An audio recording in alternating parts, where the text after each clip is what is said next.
So my presentation is on serial killers. The title of my presentation is Inside of the Mind of a Serial Killer, and my question is, who was Richard Ramirez?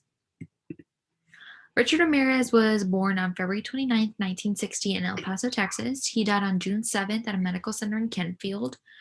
He killed a minimum of 14 people. He raped, tortured, sexually molested many people and kids. He believed in Satan and worshiped Satan, and he was diagnosed with cancer while in prison. Did his childhood make him a serial killer? Richard Ramirez's childhood was not the easiest, and his family was definitely not the best. He suffered from many head injuries as a child. A dresser fell on him, and his sister hit him with a swing, which caused epilepsy. Richard was 10. He lived with his cousin Mike, and Mike was a Vietnam War veteran. So he showed him pictures and told him stories of the murders and people he raped during war. He then moved in with his sister after Mike shot and killed his wife and killed himself as well. His sister's husband would sneak into people's houses and spy on them at night, and most of the times he brought Richard with him as well. In 1985, the summer of 1985 was the summer which Richard killed, tortured, and raped many people in California. His first murder was March 17th, 1985, and so would his second murder. First, he killed Daily Ozaki. She was 34 years old. She was coming home from the grocery store, walked into her house. He followed her, killed her as she creeped her head up from the counter to see where he was.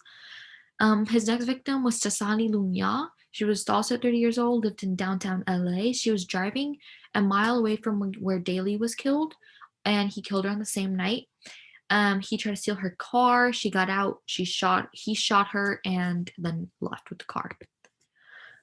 July 8th, 1985. This was 113 days after he killed Daly, which many murders were in between. Many other things happened. The police called, or someone called the police, talking about they had found a shoe print that was left at all the crime scenes.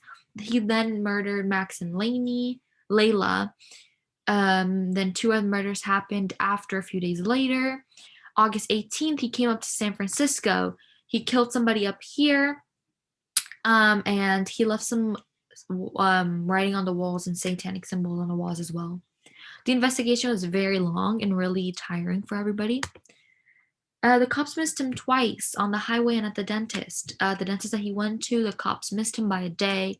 The highway, he was stopped for speeding. The cops stopped him, gave him a ticket, and let him go. He got away. The clues that helped him arrest Richard: he always used a .22 gun. The shoe print was a black Avia shoe. There was only one pair shipped to LA that year. The bullet was the same one. It was an old bullet, and it only had a red circle in the middle. He was arrested August 13th, 1985. He was caught in the streets of LA by the citizens. He was seen at the liquor store getting a newspaper. The owner saw him, reported him. He then went into a neighborhood trying to steal a car, but he failed, and the cops arrived and caught him. His trial started 4 years after being arrested. He made his first appearance in court July 1988. His trial was set to start July 22nd, 1998, but August 1998, it got delayed. He was finally convicted September 1989. He was convicted and charged with 13 murders and many more things. He was given death row. He then died at a hospital at the age of 53 in Green Bay, California. In conclusion, I think that Richard Ramirez would have totally been a different person if he had the family and the upbringing and everything. I think serial killers that have a lot of trauma in their childhood tend to grow up and, do all of these things. So I feel like he would have had a little more support. He definitely would have been different.